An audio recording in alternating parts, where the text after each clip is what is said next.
Yeah, sorry. I didn't realize. My mic was on mute. What I was saying, people, is welcome back to the channel. Welcome back, welcome back. Thanks for tuning in on this lovely Friday afternoon. Listen, there's been a lot. There's been a lot of stuff that's gone down in the land of Spurs over the last couple of days. Unfortunately, we've been knocked out of the Carabao Cup, which I was really upset about. Went to that game very, very upset about, but not really going to talk about that too much because I spoke about that on the Big Six yesterday. There's been there's been a lot of activity, both incomings and outgoings. So we got to talk about it, man. Deadline day as well. So people, as you come in, make sure you smash the like button. Make sure you are subscribed to the channel. Make sure you turn your post notifications on as well, because we're going to be talking in depth about a lot of the activity going on at Spurs at the moment, right? So please get involved in the conversation as and when you can. And as I said, make sure you smash that like button. Right. I know you lot can all hear me now. Yeah. What can I say? There's a lot of news today. Brennan Johnson, as we're speaking, Semi Mockbell has broken the news that Spurs have agreed a £45 million fee in principle to bring him to N17. All the whilst we're still holding a credible interest in Conor Gallagher, but that's dependent on what happens with Hojbjerg, who's linked with moves away to Fulham, to Atletico Madrid, and so on and so forth. Davison Sanchez links to Monaco, links to Rennes, links to Nottingham, links to Nottingham Forest. So many moving pieces, and then the random left field news yesterday for Lloyd Kelly from Bournemouth, man. It's yeah. It ain't easy. It ain't easy following Spurs, man, when it comes to deadline day, because as per, it's always the late show for Tottenham. It's always the late show, right? It's always the late show for Spurs. Even when you feel like they should get shit done quicker, you should make things done. Oh, wow. Yeah. Wow. I'm gonna share. Don't worry, I'm gonna share my. I'm saying wow because I've just seen the news from Spurs Express that's saying that Simon Jones from the Daily Mail is saying that Spurs have made a verbal offer of up to £40 million, including add-ons, for Chelsea midfielder Conor Gallagher. Right? Um, okay. I'm gonna share my screen because I'm just gonna have Twitter open whilst we talk through this. Right? We're gonna talk through this, people. We're gonna talk through the good, the bad, the ugly. Not just with our incoming players, but with the outgoing players as well, and just with the whole transfer policy. Because for me, it's just it's just yeah, it's not on, is it? It's not on. It's the late show all the time with this club. It's the late show all the time. Harry Kane was sold 3 weeks ago, and yet it's taken us 3 weeks to activate and move these players on and bring new players in. It's just annoying, man. It's annoying. And I made a full blown note taking sort of pad here, right? On on Apple, you've got your notes, Apple Notes. Listen, I made so many points, right? And I want to start off with the deadline day nonsense, because we have to call it that. It's deadline day nonsense again. This shit needs to end. It needs to end, right? It needs to end. The best sides in the league and in the world, they do not scramble the way Tottenham scramble, both with incomings and outgoings. It just doesn't happen. It doesn't happen. They get their business done in sufficient time. And if they are getting business done right up until the end of the window, it's for one or two players. It's not for a whole upheaval of players. Right? Now, don't get me wrong. I'm glad that Reguilon has been moved on to Man United. I'm glad. Get him off the wages, let him go play elsewhere, try and increase his marketability. Even if they cut the loan in January, fine, cool. It is what it is, right? But at the very least, we've put him out there on the shop window, and next summer, prospective buyers will be encouraged to make bids. because it's much better to sell a player who's actively getting minutes than a player who's literally riding bench, because that's what he would have been doing at Spurs, riding bench and collecting wages. So that problem is taken away. The wages are gone, at least for a good 6 months, right? Depending on Man United's decisions. And the player will be, in theory, easier to sell next summer. But why does it have to take so long? Why? Why? And it's not just him as well, man. It's not just him. You've got Ndombele. We still don't know what's happening there, right? We still don't know what's happening there. Obviously, he knocked back and moved to Genoa. Didn't want to join Genoa. It's not even just sometimes all on the club. These players have some cojones to leave, bro. What do you want?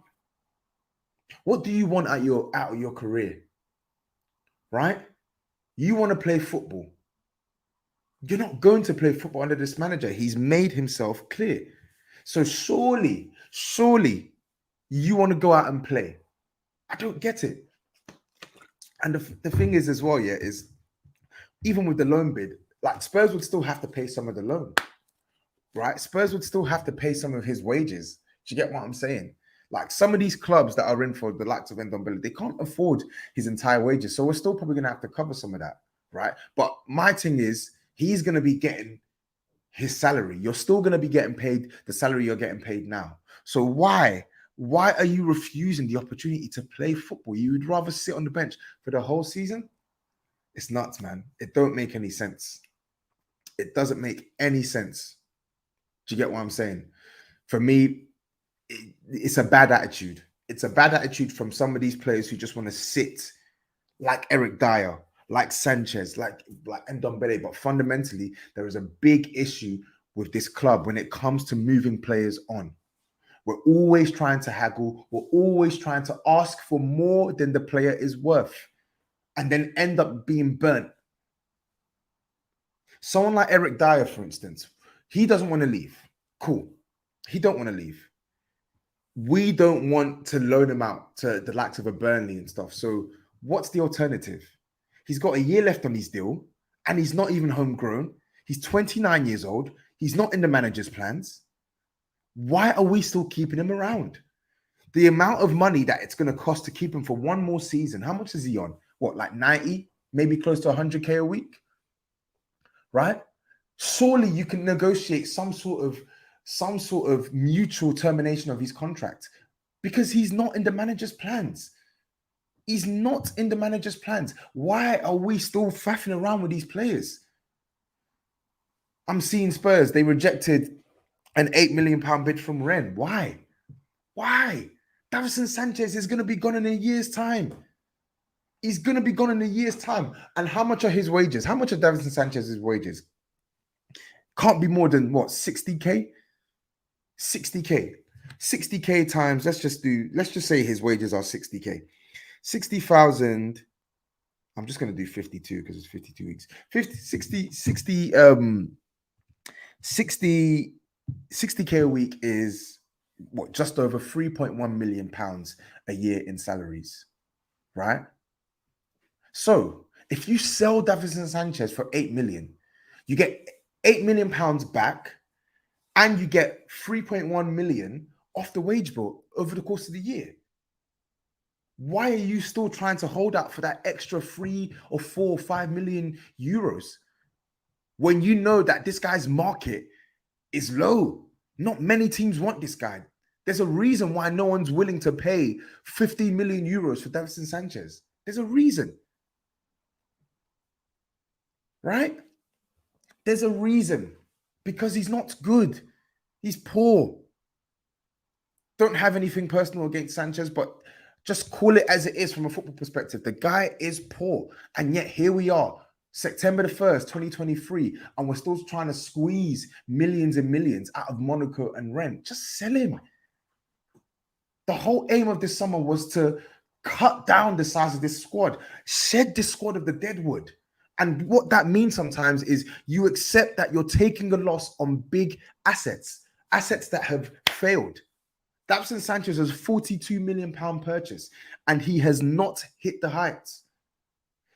Ndombele was a £60 purchase. He's not hit the heights.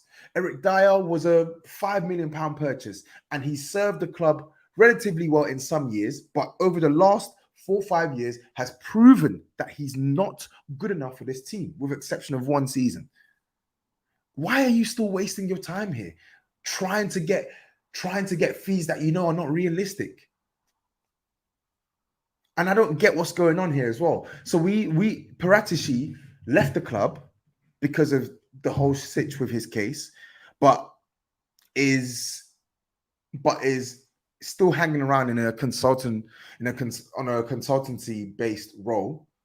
Scott Munn, we have no idea what's going on with his job. Apparently, he is working behind the scenes. Don't know what's going on. Daniel Levy taking charge of a lot of negotiations. It's just not ideal, right? The whole aim of this summer was to cut down the size of this squad and bring in quality, bring in genuinely good additions into this team. Like, it's just not on. Tanganga's another one as well. The poor kid. He's not even a kid anymore. How old is Tanganga now? Like 24? I feel sorry for Tanganga, right? It was clear from the Nuno season, right? Once Conte came in, that Tanganga just not going to play enough minutes. And we kept him around. For what? For what? At the start of the summer, Luton were interested. Torino were interested. Couldn't agree terms. The club couldn't agree terms. What terms? And now he's leaving for Augsburg for a loan with an obligation to buy for €6 million if he meets certain criteria. I think it's like appearances. Why couldn't this have been done earlier on in the window? Why? This is the problem. Thinking that your player's worth more than what they are actually worth. I get it. You want to try and milk as much money as you can, but you have to understand the player's level. Tanganga wanted to leave yonks ago, and he's only getting his move now. He's only getting his move now. It's nuts. It's nuts, bro. It's absolutely nuts. Sorry, I was meant to share my screen.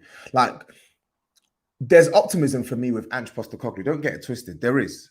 And I fully believe in the quality of a lot of the players in the squad, right? Van der Ven he's looking like a really good purchase. Destiny, you know how I feel on Destiny. Maddison looks a great purchase, but I already knew that anyway. Benton, Sarr, Basuma, people already know my views on those three. Talented players. Kulusevski, talented player. Do you get what I'm saying? Son has still got his uses. Romero, talented player. Vicario, he looks like he could be a good purchase, right? Pedro Porro, talented player. There's talent in this team. The manager can do good things with this team, but that's basically an 11. When you look at the squad beneath that, it needs beefing up. And to beef it up, it means that you need to clear out the low-hanging fruit. The players that have been anchoring this club for years that are just not good enough. And yet this club knew that was the remit this summer and messed about with it.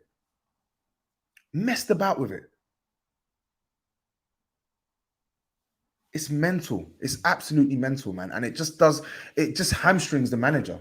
Like when you see Ange Postecoglou speak sometimes, he's like, when they're talking about how big the size of the squad is, he's saying like, basically he has to keep people sweet because he doesn't know who he'll have to call upon or rely upon when the season starts. Because we don't know what's going to happen with these players. We don't know whether they can be moved or not. Davinson Sanchez has been tipped for an exit all summer, and yet Davinson Sanchez has had to play twice for Ange Postecoglou. He's had to play twice for Ange Postecoglou because we've not moved him on and we've not brought in another centre-back. It's not good. It's not good. And the way that this club conducts its business, especially when it comes to outgoings, it's not good. And now you see it as well. It has this sort of shit, of course, has a knock-on effect on incoming players that the manager does want. I'll speak on Gallagher and Johnson in a second in terms of like where I am in terms of the caliber of player and their roles in the team and stuff. But fundamentally, you see with Conor Gallagher, Ange wants Gallagher. But we can't move for Gallagher until we get rid of Hojbjerg, right? And I saw that we knocked back a bid earlier on this window for Hojbjerg from Atletico Madrid of around 20 million euros. At the time, I thought we could get more, but at this point, just negotiate with them and just take what you can get and sell him. If a player is not good enough for you, just sell him. £20 million, is that really a bad fee for Hojbjerg? I was even reading a report the other day that apparently Spurs turned down 30 million for Hojbjerg. Why? It's just not on, man. And there's always an excuse with these guys. There's always something. Oh, no, the fee's too high. Oh, no, we can't agree terms. Oh, no, players don't want to go. All valid issues in isolation. But when you see a consistent pattern with Daniel Levy and the powers below him, right, when it comes to moving on our players, there is a consistent theme here. There's a consistent theme. You want to haggle and try and lowball teams for their best assets, but yet you want champagne prices for guys who have basically been performing to the detriment of Tottenham. Guys who have been negatives in Tottenham's plight over the last couple of years, and you want top dollar for these guys? You're having me on, man. Like, look at the Hugo Lloris situation, right? Look at Hugo Lloris's situation, yeah? Hugo Lloris said he wanted to leave 3 months ago. He said he wanted a new challenge 3 months ago.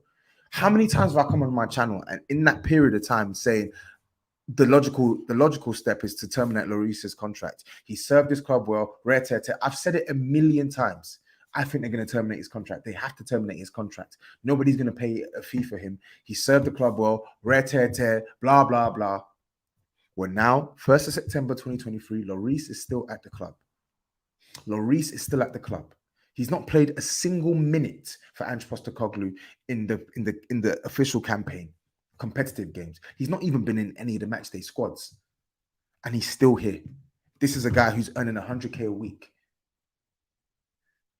This is a guy who, mind you, is 36 years old, proved last season that he is well past his best, right? Completely finito as far as Premier League ball is concerned, right? It is going to be near on impossible for Tottenham to get a fee for Hugo Lloris. Why would anyone want to pay money for Lloris right now? Why? Why would anyone want to pay a transfer fee for a 36-year-old, the finito version of Lloris? They don't want to do it. And the thing is, teams outside of the Premier League don't want to spend big. The Premier League are by far and away the biggest spenders in Europe, right? Excluding the likes of PSG and Bayern Munich, right? The Premier League are the biggest spenders in Europe. You've got teams like Aston Villa outspending pretty much every team in Italy, right? But Lloris played in this league last year and proved to all of these Premier League clubs that he can't cut it at this league anymore. So his market in this league is basically non-existent. And the worst thing about Lloris is Lloris has served this club well. Like, Lloris has been here for 10 years. 10 years. He's given you 10 years of pure loyalty.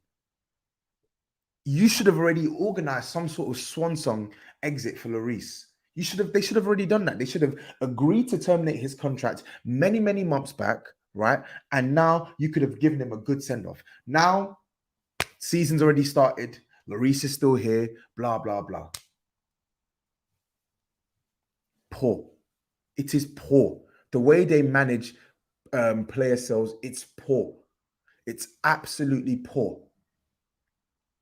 And we're waiting until the final day of the window to address areas that have been gaps throughout the whole summer. We knew we needed 2 centre-backs to come in this summer, not 1, 2. Only 1 has been signed. We knew we needed an attacker to come in after Harry Kane has been sold, and it's only 3 weeks after Kane's sold, 3 games into the season, approaching our 4th game of the Premier League campaign, that we are now bringing in an attacker. You knew that you wanted Brennan Johnson 3-4 weeks ago. He's been linked to Spurs for ages. Why are you waiting until deadline day to bring him in?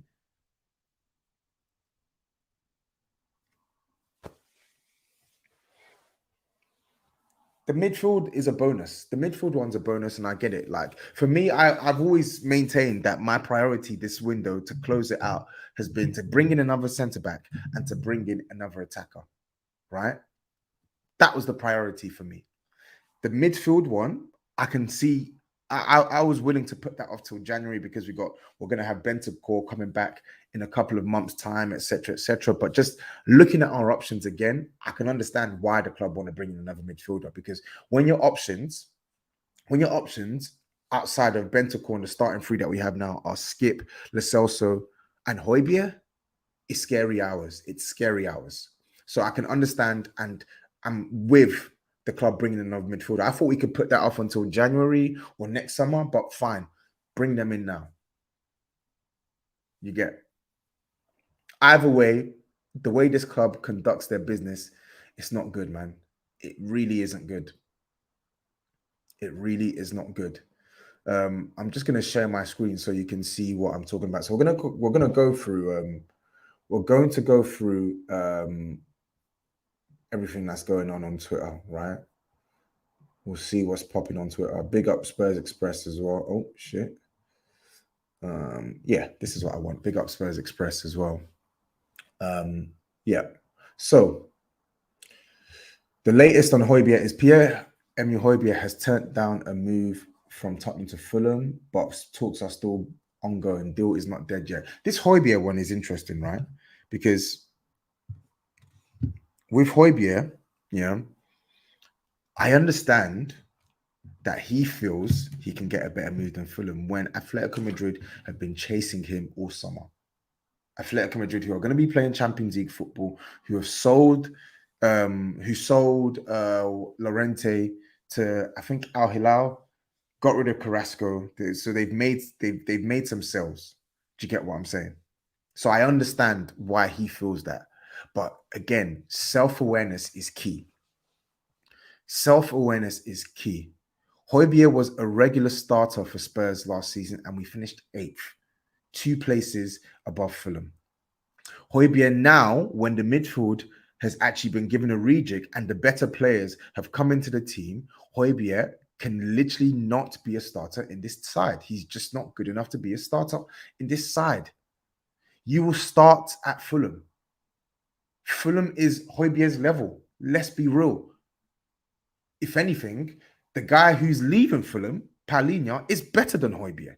And he was playing for Fulham.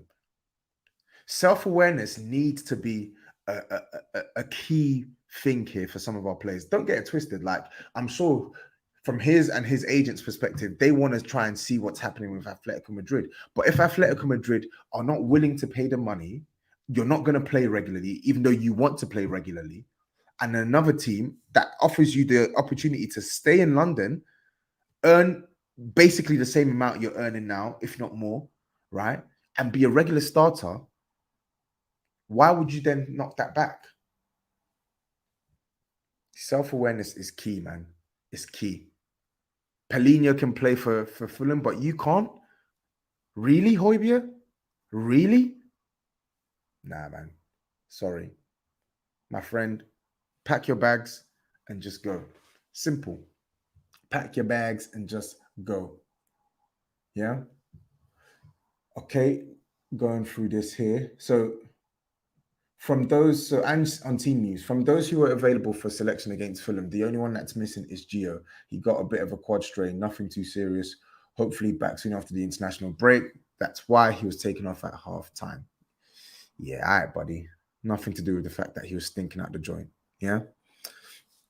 Here we go again. Pierre-Emile Hojbjerg has turned down a move to Fulham, and his reluctance could affect Spurs in their pursuit of Chelsea's Conor Gallagher. It's very interesting that Chelsea are willing to do business with Spurs, right? Because everyone who knows the history knows that Chelsea and Spurs, they don't do business. Well, they don't do business unless the player is just not really a player that Chelsea are concerned about Spurs having. And I feel like I'm getting that impression from Conor Gallagher. But listen, we'll talk on Gallagher shortly, right? It says Spurs have made a verbal offer of up to £40 million, including add-ons for Chelsea midfielder Conor Gallagher. What else? What else? What else? Yep, just read the Gallagher news. And then, of course, yeah, as I mentioned at the start of the stream, Tottenham and Nottingham Forest agreed a deal in principle for Brennan Johnson worth 45 million. Now agree in terms of bonus payments. Cool. Cool. Okay. Let's see. Let's talk. Let me go through some comments first before we get onto the Brennan Johnson and Conor Gallagher chat. So Top G14 says, I mean, I'll take them, but it's very far from what we actually need. Typical from the club. We will never be serious under this ownership. Okay. EAA says, if I have 50 million to buy a Forest forward, Awoniyi is clear of Brennan Johnson. Morgan Gibbs-White too, especially if Maddison wasn't there. We're going to talk about all of this, bro. We're going to talk about all of this. Miles Johnson, Richarlison and Brennan Johnson, 105 million outlay. Can't complain about the outlay, but is this the best we can do? Sadiq, Brennan Johnson is average. That's why Nottingham Forest are selling him on deadline day. Ryan says, I think you will do with some energy in the midfield alongside Maddison and Basuma. Okay. Big up Rob as well. It says 50 million for a player that has shown no signs of any standout attribute in a weak team is dreadful. Awoniyi is a better buy than Brennan Johnson. A garbage player and garbage mentality from the club. Listen, Rob, we'll speak on Brennan. I'm hearing everyone's opinions, right? Just taking everyone's opinions, and then I'll give my opinion on Brennan. Big up Rob again. He says, still no second CB signing. However, I would take Gallagher at Spurs. Good player on his day. See, we're going to talk about this because I think they're one and the same. You can't mock Brennan Johnson and then take Gallagher. Same way you can't mock Gallagher, but then laud Brennan Johnson. They're one and the same when we're talking about like tiering of players based off their caliber. For me personally, let's see anything else. Terry Wright says Sanchez is staying because it's going to be cheaper to keep him than replace him. I mean, the club tried to make a bid for Lloyd Kelly, £20 million. Clearly, it's not going to be cheaper to replace him. I mean, clearly it would be cheaper to keep him, but I feel like they want to bring another centre back in. Nah, sorry, Louis or Lewis. Sorry, he says we all know Sanchez isn't good, but at least from his perspective, if he stays, he can get some minutes. If he get injuries, Dyer on the other hand isn't even making squad and is happy to stay. Stinks. Both need to go, bro. Both need to go. Please. Miles says, not sure we could have gotten him, but I would rather a versatile forward with top-end quality like a Diaby than a pretty average striker like Brennan Johnson if we were willing to invest up to 50 million. We're going to talk about all of this, right? Because there's a reason why Spurs are going for British players. There's a reason why Ange Postecoglou wants these guys in his team. So we're going to talk about the good and we're going to talk about the drawbacks, yeah? We're going to talk about all of it. Yeah? One more. I'm trying to look for positives, man. Too many negative comments here. I'm trying to look for positives. Okay. Yeah, here's one. Zaid says, as a Chelsea fan, Conor Gallagher would provide a lot more to Spurs than Johnson. He's shown a lot of quality this season and would be a good fit for Ange, in my opinion. Okay, so let's talk about Johnson. Sorry, I was just clearing my notifications. Let me just go back to Spurs Express. Yeah, got to keep this page. So Postecoglou asked what was the balance with new signs between the players he wants and the players and the ones the scouts. It is the players I want and the players the scouting department want that I want. Okay. So the scouts have given him a list of players, and from those list of players, he's picking the ones that he wants. Okay, fairs. And when they asked about club signings, he says, I don't know what club signings mean. I would never approve a signing that I don't think will fit into into the way we want to play. If it is younger level, academy level, of course, it is club. But at senior level, when you have a manager and you give him the responsibility, you need to give him players that will suit the way he wants to play. Evidence with the players we brought in and made an impact, that brief is there for them to fit into the system we want to play. So, yeah, as expected, I feel like there is definitely a certain criteria. So let's talk about these players. Johnson and and in fact, let me put the big screen. Yeah. Let's talk about Johnson and Conor Gallagher, right? So I do hear Ange Postecoglou, but I also think there is definitely a criteria in which these players have been part of the selection process. Everyone knows that Spurs absolutely need to increase the number of homegrown players in their squad. When you look at our squad right now, without Brennan Johnson and Conor Gallagher, we have first team squad. We have Fraser Forster, Ben Davies, right? Ryan Sessegnon, Oliver Skip, James Maddison, and I think Brandon Austin, right? Six homegrown players there. One is Fraser Forster, who's going to leave next season. Two is Ben Davies, who's not going to be here long term. Let's be real. I give it maybe 1 or 2 more years max. Same for Sessegnon. Unfortunately, the club need to satisfy their homegrown quota. So they are actively looking for players that fit the way Ange Postecoglou wants to play and are homegrown. So, yeah, that adds to it, right? Now, let me even bring up my notes now.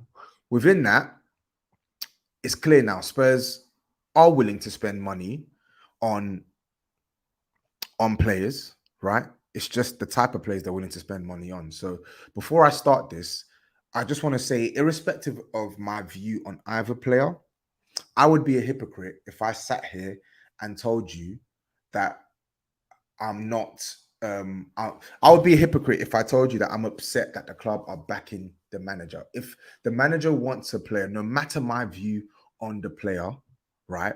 It is the club's responsibility to do everything in their power to get the player that the manager wants. That is what has been the bone of contention for years at Spurs. So I would be a hypocrite if I sat here today and said that if Ange Postecoglou wants Brennan Johnson and Conor Gallagher, and the club give him Brennan Johnson and Conor Gallagher, they're wrong for that. Right? There's multiple ways you can look at it. I don't think it's wrong for a club to back their manager if the manager wants a player. Right?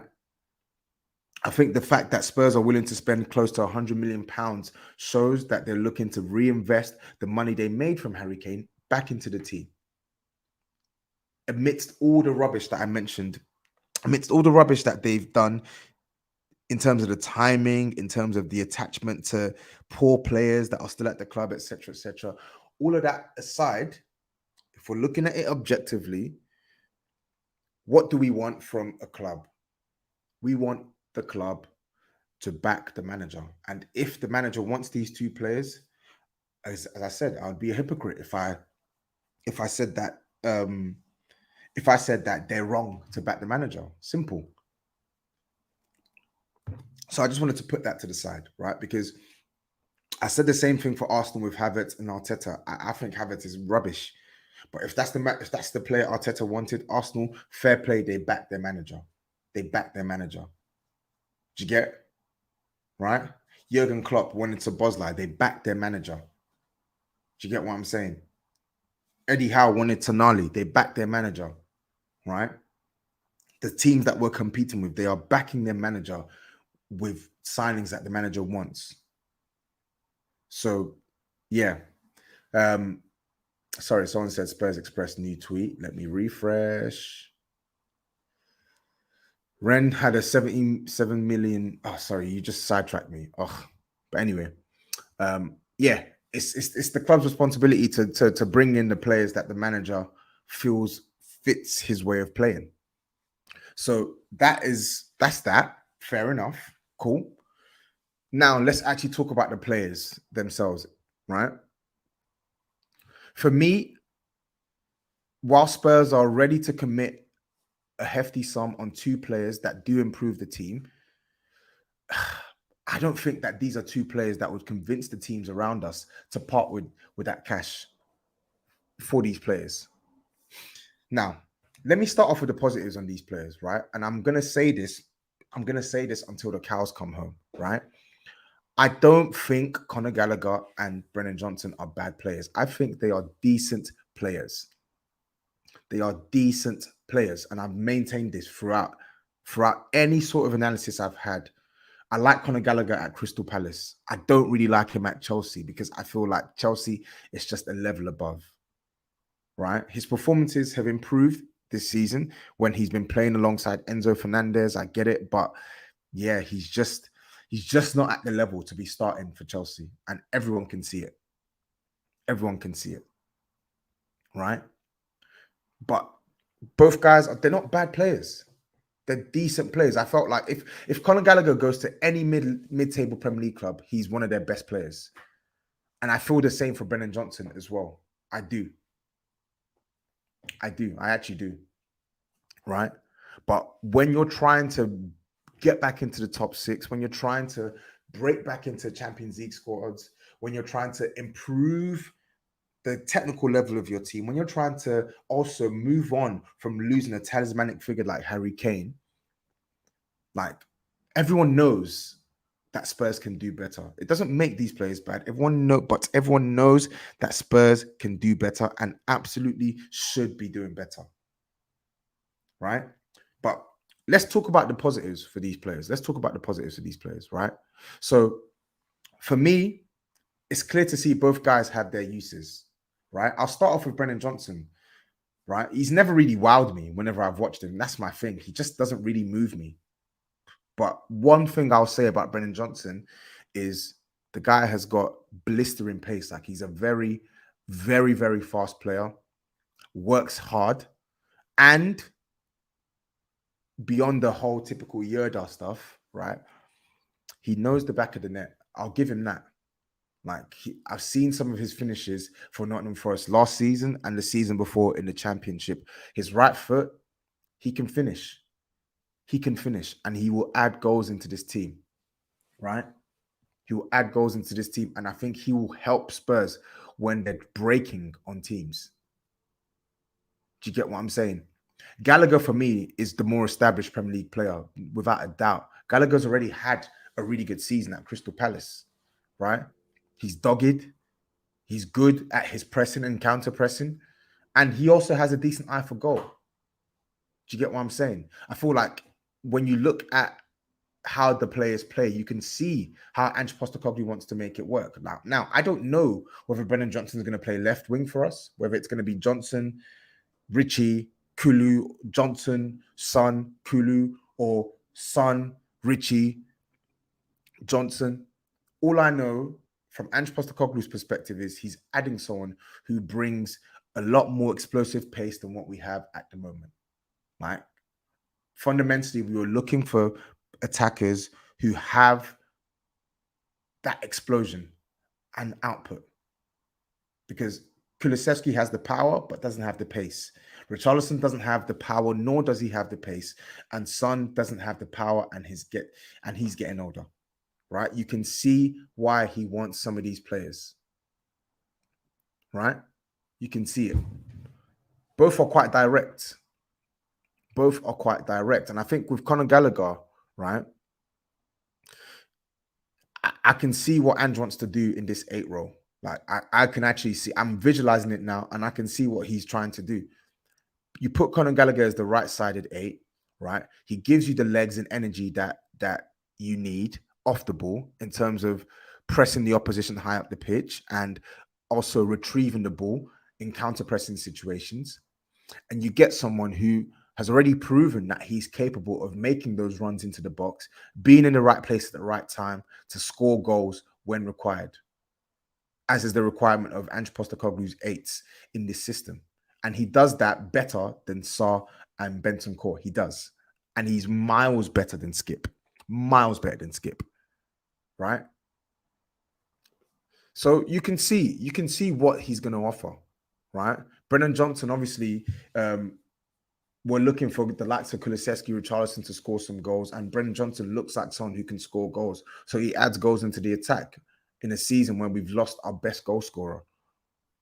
Do you get what I'm saying? Like, you can see why Ange Postecoglou wants these players and how Ange Postecoglou can use these players at Spurs. You can see it. So I'd be like, again, I'd be lying if I said I couldn't see it. And I'd be lying if I said that these guys are bad players. They're not.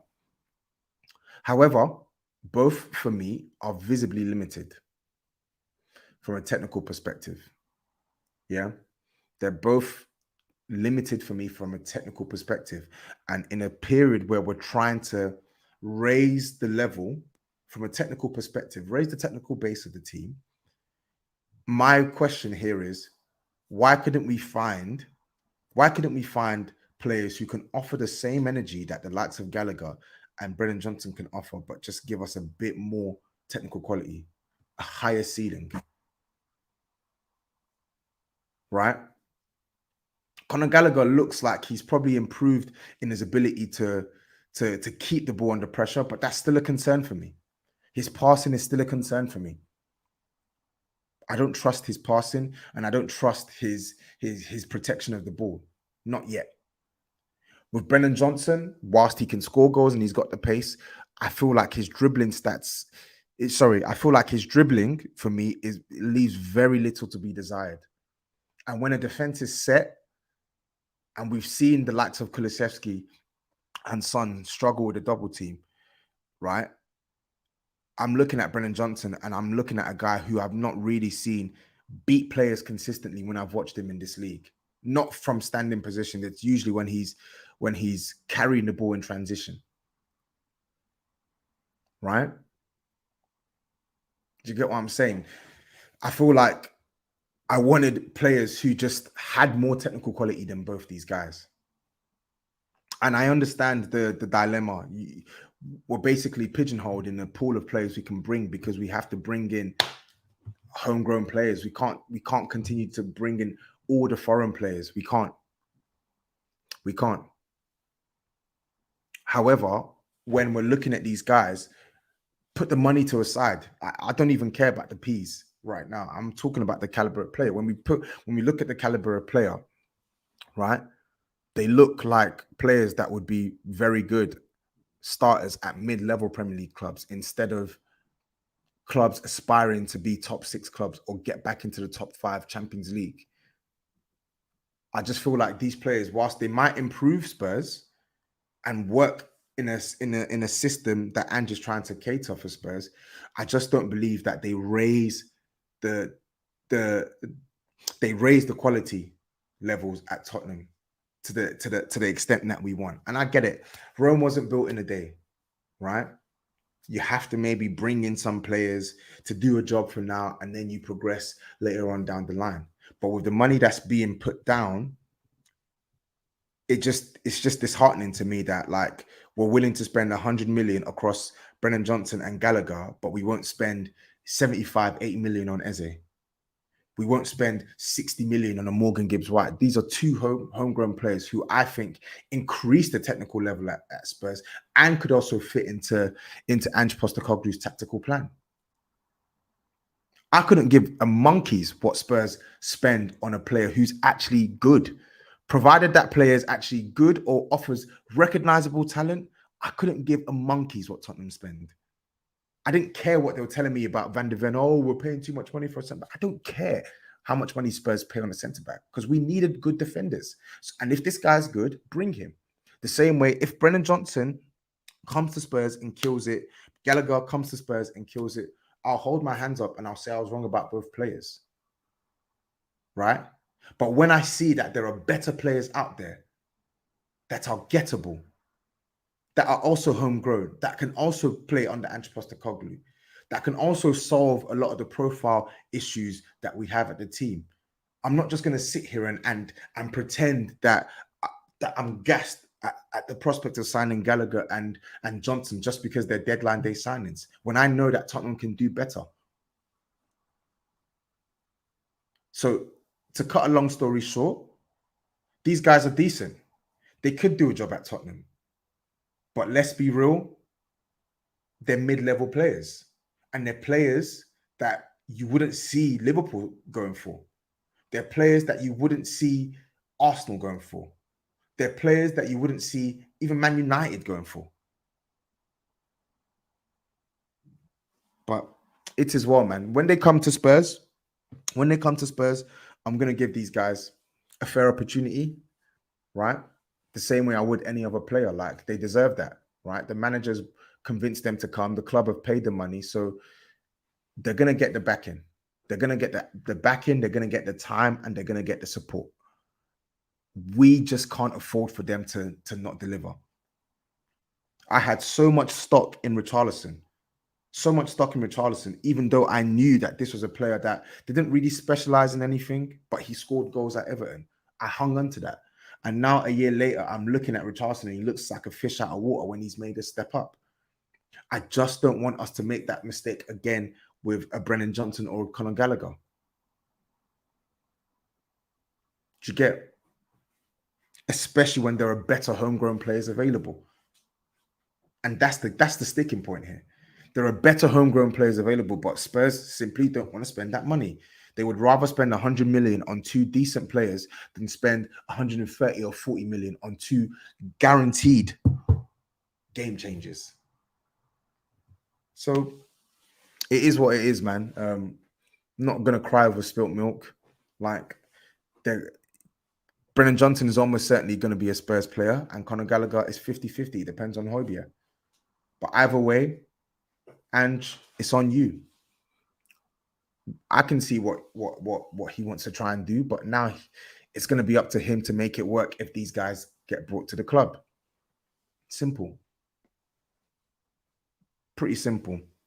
Anyway, people, smash the like button and hit the subscribe button, please. Make sure you turn your post notifications on. If your post notifications aren't on, what are you playing at? Honestly, what are you playing at? Yeah, what are you playing at? I'll be real though.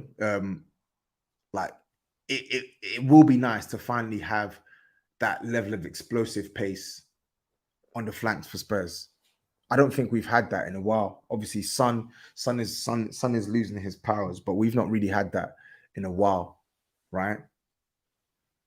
And I feel like it's only this summer that we're now returning back to midfielders who can score goals, right?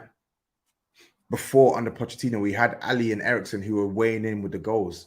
Now we've signed Maddison. Hopefully, Conor Gallagher comes in and he puts up the numbers as well. Like, he looks like a player who could actually do well in a cohesive system, right? As he did at Crystal Palace. But obviously, again, they weren't a possession-based side. They were firmly a transition-based side.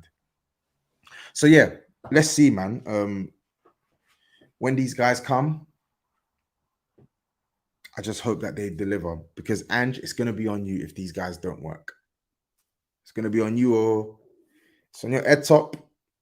But I believe in Ange Postecoglou. I really do. I feel like he's showing me signs of a very versatile and forward-thinking coach who's willing to work and improve young players, right? Players that aren't necessarily my cup of tea. So, yeah, man, that's where I stand. That's where I stand on it. And at the very least, both these guys, they can help us spring from defense into attack. Jay Spurs, I think you even said it as well. They can help us spring from defense into attack relatively quickly. So, anyway, that's Gallagher and Brennan Johnson. We're gonna see where this lands. But in summary, Spurs just really should be doing better. Simple. It's been my only consistent message when I saw both these players linked. Spurs can and absolutely should do better than both these players. Lloyd Kelly one is a bit of a left field signing, right? It's no pun intended, because I know obviously he's a left-sided centre-back / left-back, but it's just come out of nowhere. And I've seen some Bournemouth fans who are saying, yeah, please take him. They don't even want him. And I've not watched him enough to have a strong opinion of him. But when I have caught Bournemouth, the centre-backs that have impressed me, Senesi. Senesi's the one that impresses me whenever I watch Bournemouth. I can't lie to you. I can't remember many memorable Lloyd Kelly games I've seen. But again, the homegrown thing, oh, you got to sign a homegrown player, rare tete, blah, blah, blah. Okay, cool. I understand. It's difficult to try and entice a player who wants to play regularly to come to Spurs to be a rotation piece to Romero and Van der Ven with no Europe, knowing that they're with no Europe already out of the League Cup, knowing that their minutes are going to be scarce unless there's an injury. But try and make it happen. With money, anything is possible, genuinely. Genuinely, with money, anything is possible. I understand the difficulty. If you're trying to get a homegrown English young centre back, they're just going to be thinking to themselves, why would I want to come to Spurs? Like Mark Gurhey, for instance, right? He plays their centre back, but he's right-footed. I think he'd be a really good signing for Tottenham. But why would he come to Spurs right now? He's starting week in, week out at Palace. He's not going to come to Spurs to ride bench. We're not giving him enough prestige or assurances of winning trophy A, B, or C in years to come to warrant that. So I understand how difficult it is, but we've got to do better than Lloyd Kelly, surely. Come on. Come on. Come on. We've got to do better than Lloyd Kelly. We have to. I know Tosin Adarabioyo is holding out for Monaco. I know it. He wants regular football and he wants to test himself at a higher level, right? But he's not had the move to Monaco materialize yet. Go back in for him. Try and make a move for him now. Try and negotiate a little something with Hojbjerg and give him some assurances that he might get minutes. Brennan Johnson to Tottenham. Here we go. Here we go. So that's going to happen. Yeah, man. Tosin would be ideal, man. Like, listen, we could do again. If the pool was open to foreign centre backs instead of homegrown centre backs, I think we would be able to bring someone in. Like, there are talented players out there who I feel like we could sell this project to. But the homegrown young English ones, they want to play. They want to play, man. And Lloyd Kelly, he's not even a regular starter at Bournemouth. And they're knocking back 20 million for him. We're going to have to pay, what, like 25, 30 million for him? And he's only left-footed? Listen, again, not going to speak on the level of player because I have not watched him enough to comment, but surely we want someone who's right-footed that can play left and right. It's in God's hands. Jesus, take the wheel and take the wheel. It is in both your hands. Yeah. Anyway, I've not really spoken about Burnley. Did a little preview with the new Spurs order folks on Touchline yesterday. You lot should check it out. It's up on YouTube. The pod will be out on Saturday, right? And we had a Burnley fan from No Nay Never. I think it's No Nay Never, her channel, Natalie Bromley from No Nay Never. And she was talking to us about how Burnley are going to set up. And it looks as if they might incorporate a high press akin to what we saw at Bournemouth, which would probably suit the likes of Spurs well. Players like Maddison and Basuma who can spin out of a lot of danger.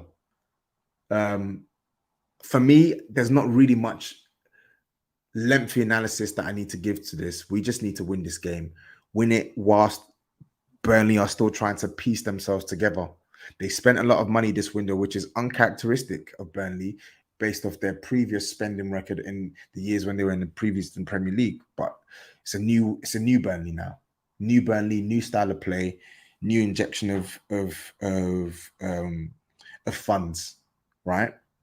But they're still finding their feet. They're a newly promoted side. The company's switching between the back four and the back five. He still hasn't got his settled back four, right? They're still trying to bring attackers in.